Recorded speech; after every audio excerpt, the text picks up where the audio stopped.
Item ಯಾವುದೇ ಇರಲಿ try ಮಾಡಿ ಆಚಿ ಚಿಕನ್ ಮಸಾಲಾ. ಆಚಿ ಚಿಕನ್ ಮಸಾಲಾ ಬಿಜೆಪಿ ಸೀಟಲ್ಲಿ ಅಸೆಂಬ್ಲಿ ಎಲ್ಲ ಕೂತ್ಕೋತಾರೆ. ಈಗ ಕೌನ್ಸಿಲ್ ಎಲೆಕ್ಷನ್ ಮಾತ್ರ ಕಾಂಗ್ರೆಸ್ ಕೋಟ್ ಹಾಕ್ತಾರೆ, ನಾವು ಕಾಂಗ್ರೆಸ್ ಕೋಟ್ ಹಾಕ್ತಂತ ಹೇಳ್ಕೊತಾರೆ. ಅಂಥವ್ರು ರಾಜೀನಾಮೆ ಕೊಟ್ಟು ಹೋಗ್ಲಿ, ರಾಜಕೀಯ ಪಡೆದಿದ್ದಾರೆ. ಓಕೆ, ಶೋಭಾ ಮೇಡಮ್ ಸ್ಟೇಟ್ಮೆಂಟ್ನ ಗಮನಿಸಿದ್ದೇನೆ. ಇವತ್ತೇನು ಬಿ ಜೆ ಪಿಯ ಆಂತರಿಕ ಬೆಳವಣಿಗೆ ನಡೀತಾ ಇದೆ, ಶೋಭಾ ಮೇಡಮ್ಗೆ ವಿಜೇಂದ್ರ ಕಂಡ್ರು ಅಸೂಯೆ. ಅಧ್ಯಕ್ಷ ಆಗಿರ್ತಕ್ಕಂಥದ್ದು ಶೋಭಾ ಮೇಡಮ್ ಸಹಿಸೋಕ್ಕಾಗ್ತಾ ಇಲ್ಲ. ಅದೇ ರೀತಿಯಲ್ಲಿ ಆರ್ ಅಶೋಕರಿಗೂ ಕೂಡ ವಿರೋಧ ಪಕ್ಷದ ನಾಯಕ ಆಗಿರ್ತಕ್ಕಂಥದ್ದು ಶೋಭಾ ಕರಂದ್ಲಾಜೆಗೆ ಅಸೂಯೆ. ಇವರಿಬ್ಬರನ್ನೂ ಕೂಡ ಏನಾದರೂ ಮಾಡಿ ಕೆಟ್ಟ ಹೆಸರು ತರಬೇಕು ಅಂತಕ್ಕಂಥ ದುರಾಲೋಚನೆಯನ್ನು ಮಾಡಿ ಇವತ್ತೆಲ್ಲ ಏನು ಬೆಳವಣಿಗೆ ಆಗ್ತಾ ಇದೆ, ಈ ಬೆಳವಣಿಗೆಗೆ ಶೋಭಾ ಕರಂದ್ಲಾಜೆ ಮೂಲ ಕಾರಣ. ಇವರಿಬ್ಬರನ್ನೂ ರಾಜಕೀಯವಾಗಿ ಮುಗಿಸಿದ್ರೆ ನಾನು ರಾಜಕೀಯವಾಗಿ ಇನ್ನೂ ಮೇಲೆ ಬರ್ಬೋದು ಅಂತಕ್ಕಂಥ ಆಕಾಂಕ್ಷೆಯನ್ನು ಈ ಅಮ್ಮ ಇಟ್ಕೊಂಡಿದ್ದಾಳೆ. ದಯವಿಟ್ಟು 62 ಜನನ ಶಾಸಕರನ್ನ ಧರ್ಮಸ್ಥಳಕ್ಕೆ ಕರ್ಕೊಂಡು ಹೋಗ್ತಕ್ಕಂಥ ನೆಸೆಸಿಟಿ ಇಲ್ಲ. ಈ ಅಮ್ಮನ್ನ ಕರ್ಕೊಂಡೋಗಿ ಒಬ್ಬರನ್ನ ಪ್ರಮಾಣ ಮಾಡಿಸಿದ್ರೆ ಎಲ್ಲ ವಿಷಯಗಳು ಹೊರಗಡೆ ಬರ್ತವೆ.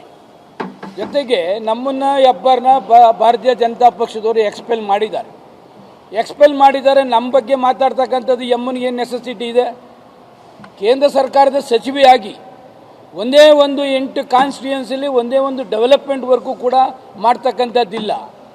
ಬರ್ತಾರೆ, ಸಿಕ್ಕಾಪಟ್ಟೆ ಮಾತನಾಡ್ತಕ್ಕಂಥದ್ದು ಒಂದು ಹೊರತುಪಡಿಸಿದ್ರೆ ಒಂದೇ ಒಂದು ಗುರುತಿನ ಮಾಡ್ತಕ್ಕಂಥದ್ದು ಕೆಲಸ ಯಾವತ್ತೂ ಕೂಡ ಮಾಡಿಲ್ಲ.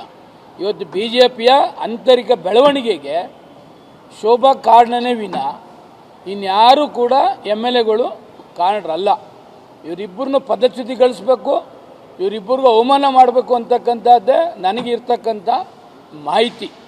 ಆದ್ದರಿಂದ ಫಸ್ಟು ಈ ಅಮ್ಮನ ಧರ್ಮಸ್ಥಳಕ್ಕೆ ಕರ್ಕೊಂಡು ಹೋಗ್ಬೇಕು, ಅಲ್ಲಿ ಈ ಅಮ್ಮನ ಕೈಲಿ ಪ್ರಮಾಣ ಮಾಡಿಸ್ಬೇಕು. ನಾನು ವಿಜೇಂದ್ರನ ಕಡೆ ತೊಂದರೆ ಮಾಡಲಿಲ್ಲ, ಅಶೋಕನ ಕಡೆ ತೊಂದರೆ ಮಾಡಲಿಲ್ಲ ಅಂತಂದರೆ ಇದು ನಿಜ ಬಣ್ಣ. ಈ ಅಮ್ಮಂದು ಏನು ನಿಜ ಬಣ್ಣ ಅಂತ ಗೊತ್ತಾಯ್ತದೆ. ಬಿಜೆಪಿ ನಾಯಕರ ಕಾರ್ಯವೈಖರಿ ಬಗ್ಗೆ ಮೊದಲಿನಿಂದಲೂ ಕೂಡ ನೀವು ಹೇಳ್ತಾ ಇದ್ದೀರಿ ಸರ್. ಇತ್ತೀಚೆಗೆ ನೀವು ಹೊರಗಡೆ ಇದ್ದೀರಿ, ಉಚ್ಚಾಟನೆ ಮಾಡಿದ್ದಾರೆ ನಿಮ್ಮನ್ನು. ಅದು ಮೊನ್ನೆ ಒಂದಷ್ಟು ಜನ ಶಾಸಕರು ಗುಪ್ತವಾಗಿ ಮತದಾನ ಮಾಡಿದ್ದಾರೆ ಕಾಂಗ್ರೆಸ್ ಪ್ರತಿಪಕ್ಷ ಪರವಾಗಿ. ಈ ವಿಚಾರವಾಗಿ ಈಗ ಗುಪ್ತ ಮತದಾನ ಗೊತ್ತಾಗೋದಿಲ್ಲ, ರಾಜ್ಯಸಭಾದು ಮಾತ್ರ ಏಜೆಂಟ್ಗೆ ತೋರಿಸ್ಬೇಕು ಅಂತಕ್ಕಂಥದ್ದು ಇದೆ.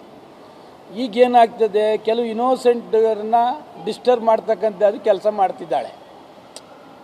ಯಾರು ಇಂಥವರೇ ಇಂಥ ಮತಕ್ಕೆ ಹಾಕಿದ್ದಾರೆ ಅಂತಕ್ಕಂಥದ್ದನ್ನು ಕೂಡ ಯಾರೂ ಕೂಡ ಊಹೆ ಮಾಡೋಕ್ಕಾಗೋದಿಲ್ಲ.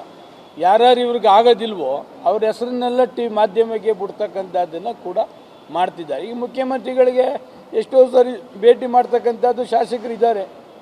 ಮುಖ್ಯಮಂತ್ರಿಗಳು ಭೇಟಿ ಮಾಡಿದ ಕ್ಷಣಕ್ಕೆ ಓಟನ್ನು ಅವ್ರು ಹಾಕ್ತಾರೆ ಅಂತಕ್ಕಂಥದ್ದು ಏನಿಲ್ಲ. ಆಂತರಿಕ ಬೆಳವಣಿಗೆ, ಇವರಿಬ್ಬರನ್ನೂ ಕೂಡ ಅಸೂಯೆ ಪಡ್ತಕ್ಕಂಥದ್ದು ಈ ಅಮ್ಮನ ಚಾಳಿ. ಅದರಿಂದ ಒಬ್ಬರ ಹೆಸರನ್ನ ಇನ್ನೊಬ್ಬರ ಹೆಸರನ್ನ ತಳುಕಾಗ್ತಕ್ಕಂಥದ್ದನ್ನು ಕೂಡ ಮಾಡ್ತಿದ್ದಾರೆ ವಿನ ಬೇರೆ ಇನ್ನೇನೂ ಇಲ್ಲ.